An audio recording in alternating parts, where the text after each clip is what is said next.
په خیبر پښتونخوا کې زکام او تبې وبایي شکل اختیار کړی دی. د ریپورټونو تر مخه د 3,25,000 نه زیات خلک ناروغه شوي دي او د دې روانې میاشتې په پیلنۍ ورځو کې د 14,000 نه زیات خلک د وایرسونو هم ځپلي شوي دي او ډاکټرانو د نورو نوي راتلونکو کیسونو هم خبرداري ورکړې ده. د دې حوالې سره په پیښور لیډ ریډینګ هسپتال کې یو ډاکټر سونه پښتونخوا ته وویل موږ خو موسټلی سیریس پیشنټ موږ ډیل کوو کنه، خو چې کوم نن سبا سیزنل کوم ډیزیزز دي، شارټنس اف بریث پکې را روان دي،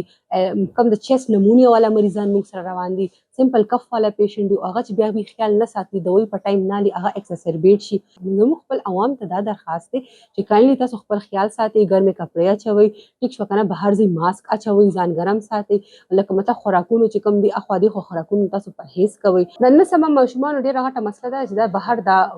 د چپسونو او د خوراکونو ډیر کینو پیرنټس ته پکار دي کنه چې دی ولا کور کې خپل دا چپس او خپل کور کې ولا چپس جوړي او هیلدي خوراکونه ولا ورکړي، ځکه چې دا ماشومان تاسو ته پته ده نن سبا نمونیا نه دا ډیر ماشومان مري. موږ سره دې حالت کې رسیو شي چې بس بیا موږ سره لار نه هغه مړه شي. دوی زیاته کړه چې احتیاطي تدابیر باندې د عمل کولو سره غټ او واړه د بیلابیلو بیمارونو بچ کېدی شي. طبي ماهرینو ولسته دا هدایت هم ورکړي دي چې د زکام لګېدو نه پس په کور کې اوسي او لاسونه دې په صابون سره وینځي او د زکام والو مریضانو نه دې لرې اوسیږي. محمد الله خان افریدي، سنو پښتونخوا، پیښور.